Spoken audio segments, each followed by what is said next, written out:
Hey, everybody. Welcome in. I'm going to give it a minute or so for folks to keep on joining.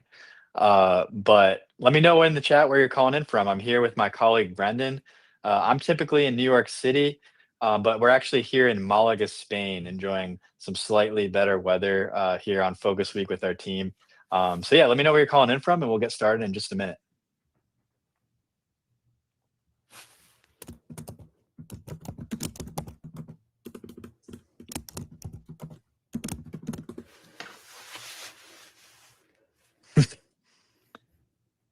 Maybe I'll put where I'm at right now, too. Just in case.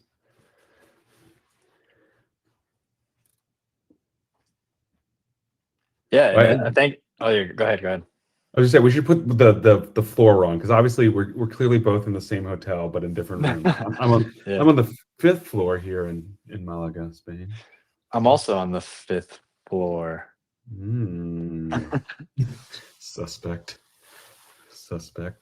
I'm seeing Ottawa, Canada, Cape Town.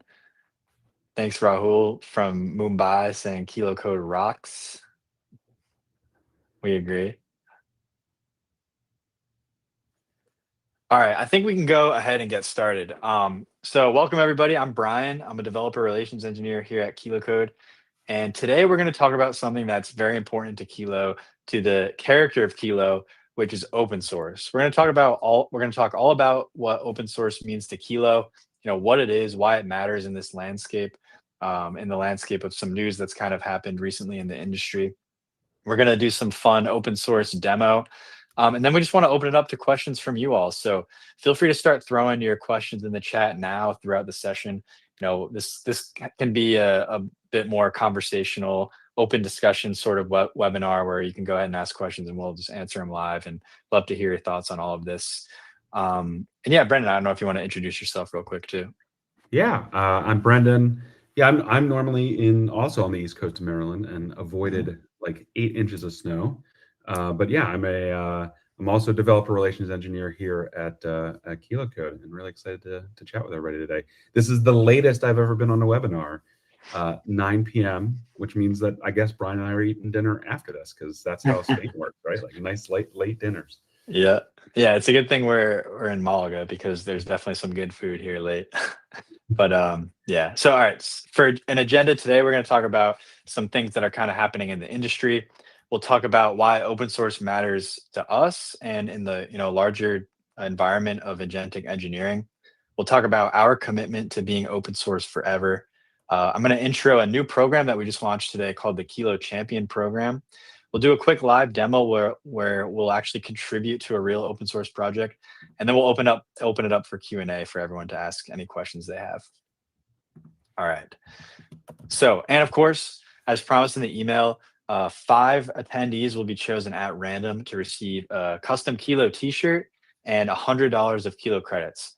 And all you have to do to enter your name into this giveaway is ask a question in the chat. And then after the webinar, we'll randomly pick from those people that ask a question, and you might get a shirt and some credits. All right. So there was some news today. If you've been on Twitter or LinkedIn, you might have seen it. There's kind of a possibility that Klein, which is another open source coding agent, might have been acqui-hired by OpenAI. So the open source future of Klein is kind of up in the air right now, and we acknowledge that Klein and all of its contributors were very, very important to the industry we're in, to what we're building at Kilo. But we just want to confirm and be loud about the fact that Kilo is committed to being open source forever. That's never going to change. We've been open source since its inception. Our co-founder, Sid Sijbrandij, also co-founded GitLab, which is one of the largest open source companies of all time. And that's not going to change for us. And we are really trying to promote contributing to Kilo. We're trying to promote other open source products in the space as much as we can, because we believe that in this environment where things are changing so fast, especially in AI coding, it's not only important for us to build the best product to be open source, but it's important that we all kind of build out in public together, because we're really betting on open source winning, long term in the industry of AI. So yeah, that's a little bit of news. And if anyone here used Klein or was a Klein contributor, we'd love to have you, contribute to Kilo, and I'm going to provide some resources at the end to help you do that. All right. So there's kind of three reasons why we believe open source matters. I mean, there's more, but these are the main ones. And I'm sure Brendan has some thoughts on this too. But the first one is transparency, right? A lot of these popular tools, some of the industry leading tools, are kind of black boxes. You don't know how they work. You don't sometimes know what AI model is underneath. And you don't have a lot of insight into the tool that you're feeding a lot of sensitive data and you're building on top of. So that's one thing that open source provides that we believe is really powerful, especially when so much data is being exchanged and these tools are becoming such a central part of everyone's workflow. The second one is continuity, right? Code survives forever. This open source code will be there, for as long as people want to keep maintaining it. Which obviously we're enthusiastic about building the best possible and most complete agentic coding agent. But that's one thing that's kind of unique about open source code, right? Is that it's a ledger of a community built effort, basically forever. And you can always, fork it, clone it, make it your own, do whatever you want with it. And you have, more ownership and involvement into building a tool that's, really important to the way you work. And finally, my favorite part personally is community, right? Like we love our open source community on Discord and Reddit and everywhere else. But it's also about building together, right? Like Kilo would not be the product it is today. It would not have a lot of the important features and speed that it has today if it wasn't for all the people that have contributed along the way, outside of the engineers that actually work at Kilo. We love the feedback we get every day from the Kilo community. These are people that, like yourself, that are very passionate about AI coding and coding in general and want to use the best tools and build the best tools together. And we're so grateful that we get to do that with all of you. And we believe it kind of makes it more of a special experience, right? When you're building with someone out in the open versus just consuming a product that you don't have as much impact on, aside from just being a consumer. All right. And we're backing that up with action, right? This isn't just words. The VS Code and JetBrains extensions in the CLI have an Apache 2.0 license, which will never go away. The back end of Kilo is also where we announced today that we're committing to it being source available by the end of next week, February 6, 2026. We're building in public, as always, at github.com/kilo.org/kilo code, where you can contribute, fork, clone, do whatever you want with the Kilo code repo. And there are some real incentives for contributors, which I'm going to talk about in a little bit. And before I show you that screen, I just want to make sure that everyone knows where to follow us and where to join, the rest of the community who's helping us build Kilo on Reddit and Discord and our other socials, just to make sure you're all staying tuned to any announcements we have or any other opportunities to, be rewarded for the contributions you do make to the Kilo community. I'm just going to check in the chat real quick to look at some questions maybe. Someone said, how can we be sure that Kilo will be open source forever? I'm going to toss that over to you, Brendan, because I feel like you might have a good answer for that. Yeah, no, I think that was before you showed the last slide, right? Like the Apache 2 license that's on, is irrevocable. Like, yes, of course, that, we've seen open source projects change their license. Of course, that's possible, right? You can't say it's impossible. People have done it. Yeah. We're making a commitment to Kilo being open. Like, unfortunately, like that's the best you can do. That plus, the fact that we're going to make our gateway and cloud backend source available, hopefully, is like another way of like us proving that commitment. But the beauty of an open source license is like up until that point, you can't revoke it. Like you could change a license, but all the code from before that is always in that license. And just kind of to add to that, our co-founder Sid Sibrandy, who's also here in Malaga with us, has been running one of the largest open source projects in the world for 11 years, and that's kind of social proof in a way that he has no intention of building a closed source black box product for developers. He's very passionate about the value of open source from both sides, from the user perspective and from our perspective. And he essentially is the reason Kilo exists in the first place, and that is part of the character that was built into Kilo from its very inception. So we're psyched on open source. We always will be, and you can take our word and promise that it'll always be open source. And let's go ahead and maybe answer some of these questions here now while we're at it. Someone said, how do you make sure your feature contribution is acceptable to the maintainers? Well, there's a few ways. We have a lot of documentation on how to make a good contribution, which I can actually show you right now. And we review contributions fairly quickly. So I think you can expect, your contribution to be addressed within a week, typically, if not slightly longer than that. Because like I said, we really value every contribution, even the ones that don't make it into the product, still inform, the next move we should make and still inform us on what people want. So this is, if you go to kilo.ai/docs/contributing, you can see the overview of the different ways you contribute, how to set up your development environment, and kind of the workflow of how to build a good contribution. You can also And I contribute. think we're Oh, Brian, sorry. I think we're still looking at your the Champions program page. If you wanted to bring up, you were Yeah, talking yeah. about yeah. Sorry, you're That's bringing that up the confinements of having your live, having to live stream. Normally, yeah. Brian and I are live streaming, and we're like, I've got all kinds of monitors. Like my 14-year-old son is like always jealous, and I'm like, I'm not gaming, dude. I have to do this for work, but then you have to try to do it from one monitor, and it's a whole thing. Totally. Yeah, so these are the contribution docs. There's a bunch of different ways you can contribute. You can contribute obviously with code. You can improve our docs. You can add some marketplace contributions, which I think is a really low lift way to do it. You can file some bug reports via GitHub issues. You can ask for feature requests, and you can help other users in the community. That's also an important way how people contribute. And this guide also tells you how to set up your development environment, understand like the architecture of Kilo, so you can be sure that your changes are in line with the way Kilo already operates. And then contributing to the Kilo marketplace. So in the marketplace, we currently have skills, MCP servers, and modes available so that people can upload those essentially, and you can install them in your own Kilo instance. So you could create a skill, if anyone's familiar with skills.md, which is essentially a markdown file that teaches Kilo and other agents how to do a specialized task in a certain way. So you could create your own skills file, which is just a markdown file. You can help us add other MCP servers to the marketplace.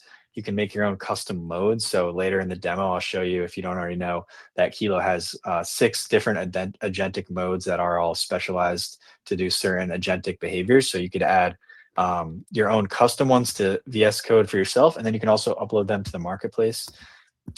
We also have, a more detailed guide on setting up your development environment if you're going to contribute, a code contribution. And also, if you are coming from client or you were a client contributor, there's also a guide on how to migrate your contribution workflow from client to Kilo here. So definitely check that out, kilo.ai/docs/contributing. So yeah, the question was how to make quality contributions, right? I think you can also look at some of the other contributions that were merged by the community if you're looking for kind of a sense on the sort of things that, or the caliber of contribution that tends to get merged too. So yeah. Yeah. And then I was going to maybe answer another question while you, Yeah. more to give Brian time to do the old switcheroo back than anything. Yeah. But someone had asked about, if there's an advantage in terms of performance for using Kimi K2.5 over Opus 4.5. There's an obvious price advantage. Right now, Kimi K 2.5 is actually free in Kilo code for this week.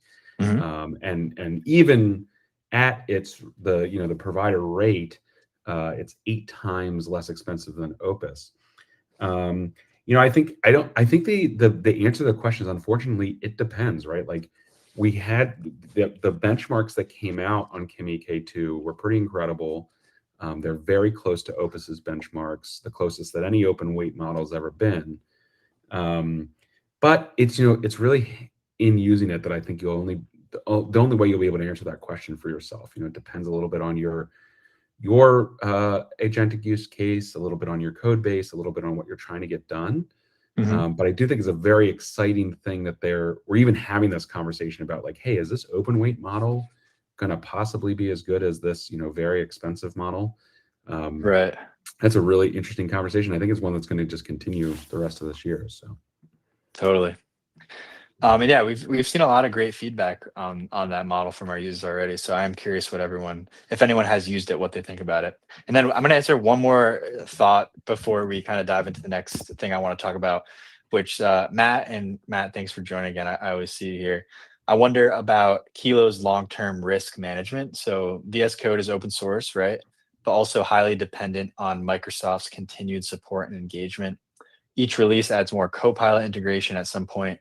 The incentive to reduce or block other agent effectiveness might be too much for them to resist. Um, yeah, I mean that's a valid thought. I personally don't see it going that way because they have such an expansive VS Code marketplace. Like I don't think it would make sense to outright block an agent like Kilo. But the good thing is you can access Kilo from more interfaces than just VS Code, right? VS Code is obviously the most popular place to access Kilo, but we also have our CLI, we have Cloud Agents, we have the JetBrains extension. And I'm very confident that Kilo will always be around for you to access and build with in a way that suits your workflow. And I'll tell you, we have no incentive to make it harder and very little risk of present in making it harder for users to use it. So yeah, I appreciate the concern, but I'm personally not worried about it. yeah, Um, all right. I'm going to switch over to talk about the Kilo Champions program because I'm super excited about it. We just launched it kind of quietly this morning. We're going to launch it a bit more loudly early next week. But the Champions program is essentially a tiered recognition program for people who contribute to Kilo with merged PRs, and they can earn swag, perks, and visibility and props and love from Kilo on socials and blog while building the future of AI coding with us. So the way it works is you contribute to Kilo and you get a merged PR. And the more you merge, the higher tier you go. So the very first tier, as a contributor, you'll get a special Kilo contributor badge that you can share on GitHub and LinkedIn. You'll get access to a private contributors channel on Discord. You'll get your name listed on our contributors page, and you'll get priority access and triage on any PR issue going forward. After 5 PRs, you'll get everything in the contributor tier, and then you'll get a special contributor hat, which I just actually had my Kilo hat. I don't know where it is, but a special design just for Kilo contributors. And you'll also get $50 a month in Kilo credits as long as you keep up that merge pace. You'll get early access to new features as they come out, and a quarterly ambassador and above only call with people from Kilo. You also get featured in a monthly contributor spotlight that goes out every month. And then at the champion level, which is after 15 merged PRs, or as an ambassador with significant ongoing involvement, right? You'll get everything in the ambassador tier plus a custom Kilo hoodie. You get $150 a month in Kilo credits to continue building and building other things you're working on. You'll get a dedicated, access to a dedicated Slack channel with Kilo. You'll get co-marketing opportunities and blog features, case studies, etc. Maybe even speaking opportunities at Kilo events and roadmap input and early feature previews. And if you were a Klein contributor, we want to make sure that you have a place to continue contributing to open source AI coding because we acknowledge that Klein had a very engaged contributor base. That Klein was one of the earlier AI coding models that people could contribute to, and there was a lot of people that made important contributions to things that eventually ended up in Kilo. So if you show us that you merged a PR in Klein, we'll give you $100 of Kilo credits to get start building here. We'll give you, of course, $150 for every merged PR, which is also a promotion we're running for everyone right now in February. So if you merge a PR before the end of February, you'll get $150 in Kilo credits no matter what. And we'll give $1,000 to whichever Klein contributor merges the most PRs by the end of February. So if you contributed to Klein, go to kilo.ai/contribute. Just click this button here to send us the info, and you'll be rewarded your $100 of credits. There's also a lot of documentation on how to contribute to Kilo code, the migration guide, and transitioning from being a Klein user to a Kilo user. So that's the Kilo Champions program. If you're interested, just go to this page and you can check us out in Discord too. There's resources on how to contribute, and then of course the link to the GitHub where you can go ahead and start contributing. Everyone's welcome to try. There's a lot of different ways you contribute, so I'm excited, to launch this and see who becomes the first champion. All right. Just gonna look at the questions again. Someone said, may I ask if this program only counts the number of PRs after February? So no, we're going to go back and look at people who contributed PRs, and we're going to make sure that they're properly entered into the program. So, obviously the terms are subject to change from the Kilo team, depending on, how this goes. But if you've contributed significantly to Kilo, don't worry, you're definitely going to get your flowers and more. So I appreciate the question though, but no need to worry about that. Someone said, tell us more about the new CLI coming soon. What should we expect? I actually don't think we can answer that, but I'm just going to pull up. Yeah, I was going to say there's a web page you can share. So all I can say is that this web page exists. That's fair, right? Like that's a true statement. This web page, which I just posted in the chat, exists. That's all I can say. Thanks for the question, though. All right. There's a lot of great questions in here, so thanks everybody. Yeah, I was gonna answer one if that's okay. One person was read our Moltbot blog post, which for those of you that aren't again chronically online like I am, Moltbot was formerly known as Claudebot, which has taken the world by storm, and is a personal agentic tool that folks have kind of fallen in love with. It's very useful and very connected to a lot of your world, but kind of a lot of folks were using their Claude Code subscription, and that's like against Claude Code's terms, so they're getting banned and they're having trouble. So we made the decision to open up the Kilo Code gateway to allow you to use your Kilo Code credits, from a Kilo Pass or other Kilo Code credits in Moltbot. And yes, this person said, does that mean we can use it outside of Kilo? Yes, we updated our terms of service that you can now use the Kilo gateway in other tools. So if you want to bring your Kilo credits into other AI tools, you can do that. We don't have docs up on that yet. We were really rushing to try and support Moltbot, but stay tuned and we'll have some more details on the Kilo gateway, probably as early as next week. Yeah. All right, I'm going to answer one more, and then we're going to do something pretty fun, which is contribute to a real open source project here live. So let's see, what was the one I just had up?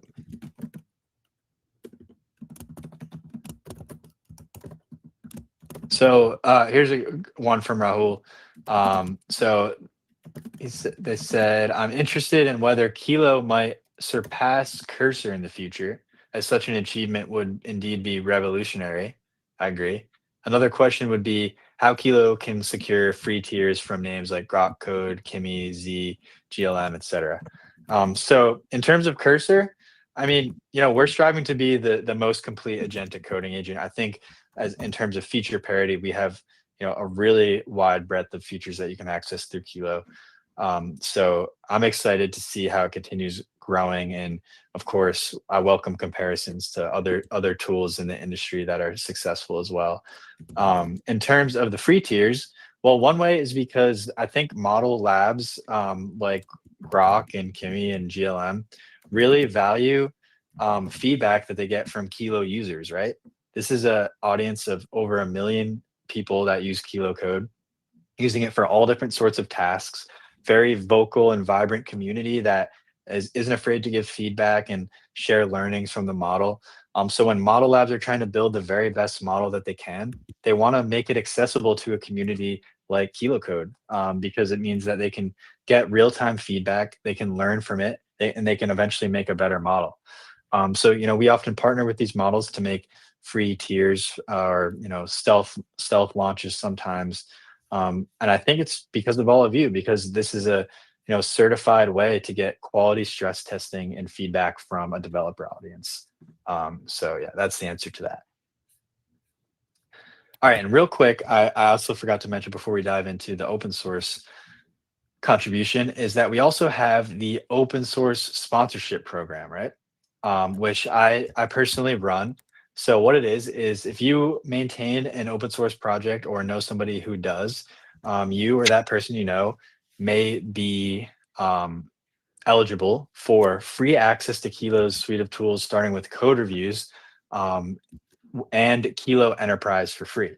So basically, there's 3 tiers to the program, depending on a number of qualities about your open source project. One being the number of contributors, one being how often there is a merge to the repo, another being like how many stars, and because we just want to be able to support open source projects of any size, including those that are just one solo maintainer and contributor. And at the C level, you get free access to Kilo Enterprise, which unlocks a bunch of features like pooled credits across your teammates, usage analytics, shared features like shared deployments, shared code reviews, all of these different things that you can share with the people that are helping you build your project, and guaranteed access to code reviews using free models. So if you're maintaining a small or new or solo open source project, you can apply and you'll get free Kilo Enterprise, you'll get code reviews, and you also get featured on our website and socials occasionally too. So it's good reach for your project. At some of the projects that have maybe more contributors or more regular contributions, you can actually qualify for monthly Kilo credits from anywhere from $20 to $200 a month that resets and expires every month, so that you can keep building open source projects. And that's part of our commitment to open source. Isn't just about Kilo. Of course, we really encourage contributions to Kilo because we understand how much better that makes Kilo in the end. But we also want to support the overall environment because we care about open source as an ecosystem and an environment too, not just a way for us to make our product better, but for there to be better products in the world. So if you maintain an open source project or know someone who does, just go to this website, kilo.ai/OSS, and click apply now. It'll bring you to a quick survey. And then assuming you actually have a valid open source license, you'll be approved and you'll be provisioned with some of these rewards. All right. And I wanted to, in the nature of open source, I wanted to actually make an open source contribution. So I selected one of the projects from our open source sponsorship program, which is Resume Matcher. So we actually sponsor this project. It's honestly a massive project, 25,000 stars, a bunch of contributors. And we're super psyched to be sponsoring them with code reviews. And I want to help make this better. So what I did is I forked it. And are you seeing my? Yeah, okay, I'm glad you're seeing my GitHub. I forked it, I brought it in locally, and I opened it up in VS Code. And I'm going to switch to that real quick.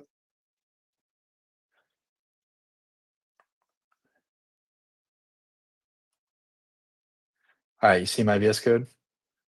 I think it's loading up. Yep, we got it. All right, cool. So what I actually did is, I'm going to be transparent. Malaga Focus Week has been pretty wild. We've been running all over the place, meeting people, solving problems, shipping fast. So I only had about 5 minutes to prepare to contribute to this project. But thankfully, because of Kilo's Ask mode, what I did is I just brought my my fork locally here, and I literally just said, analyze this repo and locate one small beneficial thing I can do to improve it as an open source contributor. And I did it in Ask mode. So for those who aren't familiar, Kilo has 6 agentic modes now. We just added one last night. Architect for planning and design, which actually only creates markdown files. So it'll analyze your prompt and create an implementation plan in a markdown file that the other modes can then reference to actually implement the thing you want to do. There's code mode, which is kind of the default mode, which is most of what you're going to be using to do actual coding and implementation. Ask mode, which I just explained. Debug, which is kind of self-explanatory, troubleshoots issues alongside you. Orchestrator mode, which takes a prompt or a command and creates a bunch of subtasks based on that initial task and distributes them intelligently across the other modes so that they can all execute automatically. And then a new mode, which I would encourage everybody to try, is review mode. So some of you might be aware we have a code reviewer agent in the cloud in the Kilo dashboard, which you can connect your GitHub to and get automated AI-powered feedback and inline suggestions on PRs that you push to GitHub. But just this week, in a few hours, the genius engineer behind Code Reviewer, whose name is Suresh, actually pushed local review mode, which is basically the same experience, the same review engine, but it's actually in your local environment now. So there's a bunch of use cases for that, right? You're not always going to want to push a PR to get a review on your code. Sometimes you want to do a big commit and you're only halfway through, but you want to review your code and make sure that it's legit before you keep pushing on. You might not ever be pushing to a PR. It might just be a local project. You still want to be able to review your changes, and you can even choose a different AI model to review than the one that built it, to cover any gaps in that AI model's reasoning. So I was in ask mode and I just asked it, what are some contributions we can make and analyze the code? And it gave us a couple options here. So the first one it came up with was that there's a duplicate sample and environment script, which I'm actually going to leave that because I feel that that might be intentional. Um, but then it came up with a couple, little trivial things that I can do to improve the project. So one is, syncing the requirements tech, txt file with so that the dependencies are aligned. Add a type module to the package, the front end package JSON so that we get rid of a a module that's not declared in the project. There's some root fixing here. And then I think we're going to go with number 5, which is adding a PyTest configuration because it doesn't exist yet. And that might be handy for people that want to test this out. So what I'm going to do is I'm just going to create that. Actually, I'm not even going to do that. I'm going to say implement number 5 PyTest. .ini. And I'm going to switch to code mode. And we're on Opus here. And I'm just going to fire that off. And while we wait, we'll jump over to answer some other questions.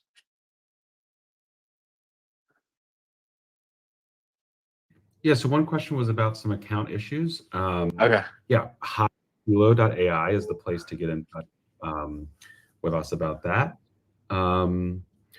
Yeah, and then there was another about Grok Fast is now paid. Has that usage dropped? And I'd say that it was a big chunk of our usage for a long time, and it's still leading in some modes, interestingly enough. But at kilo.ai/leaderboard, you can actually see, how much each model is being used, and do that live. So yeah, take a look at kilo.ai/leaderboard, and you can kind of learn some of that. All right. Looks like our little contribution here is already done. And it's obviously a super minor thing. If we had more time, maybe we'd do a larger contribution. But that's the beauty of open source, right? You can have a bunch of different people contributing little improvements. And over time, a lot of people contributing a little bit to an open source project can take it a long way. So yeah, contribute to Kilo, even if it's a item that you feel will improve it incrementally, because those things obviously count a lot too. So hold on, I'm just going to switch my screen real quick.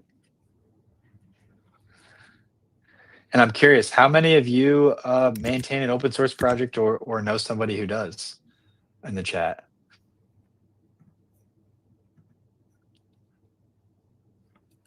I'm just going to, while we do that, I'm going to fetch any upstream changes. I just want to make sure there's nothing there that we're going to, oops, I didn't add the remote yet. Git commands, right, Brendan? Yeah, I mean, just have Kilo do it for you, right? If only you had an agent right there. Oh, that's a great point. Commit this to the remote repo. Yeah, and folks are talking about they have or they've had for a long time. I actually just recently started contributing to an open source project. I got this like kind of new e-ink reader that's like a little smaller, and it's based on the ESP32. And somebody wrote like custom firmware for it, and then I ended up contributing a little bit with Kilo, to be honest. And now I'm on the team now, as happens in open source, right? Like, yeah. Yeah. All right. Looks like we're ready here. Go ahead and create a new pull request. Are you seeing my GitHub or no? We don't see your GitHub yet. No, we're Okay. still seeing your VS Code. Sorry, I just gotta find the right tab here. Yep. Yep.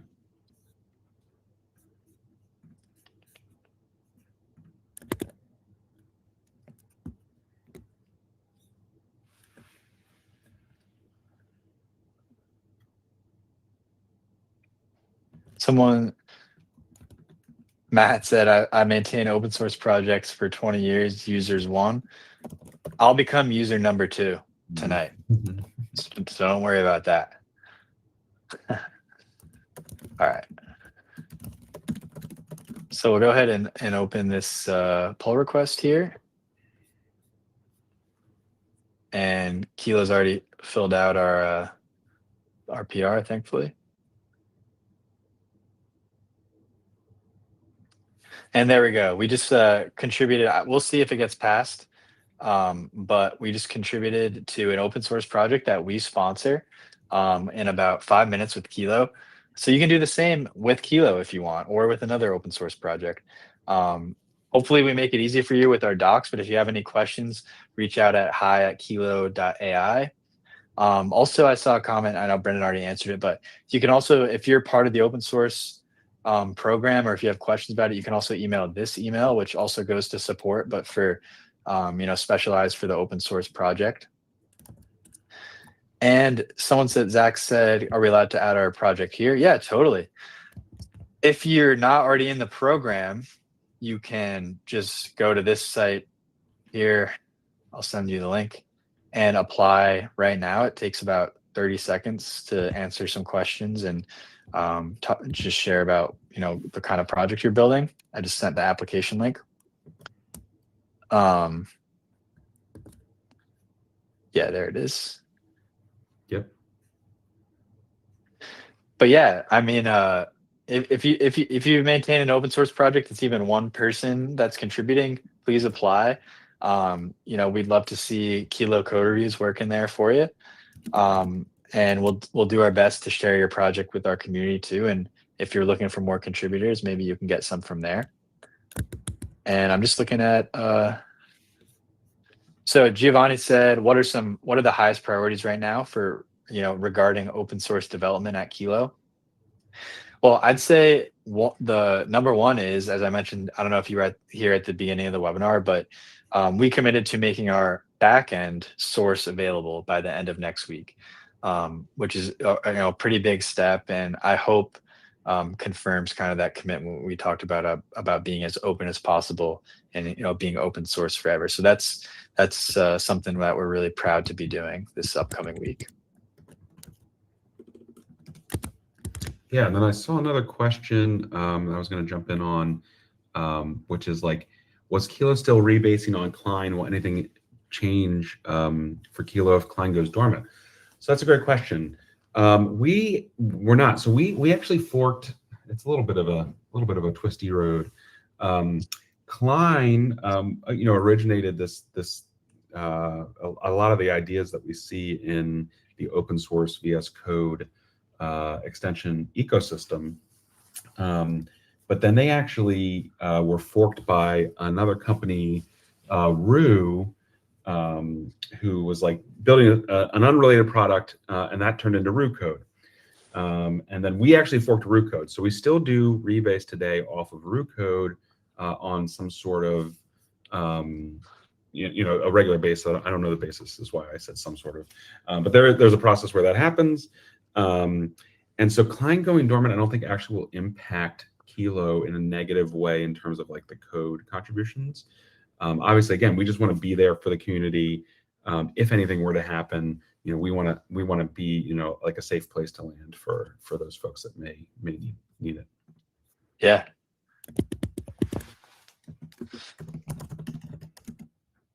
All right, cool. I know we're a bit over time here. If anyone had any questions that we didn't get around to, we'll try to answer those after the call and send them your way. But thanks so much, everybody, for joining.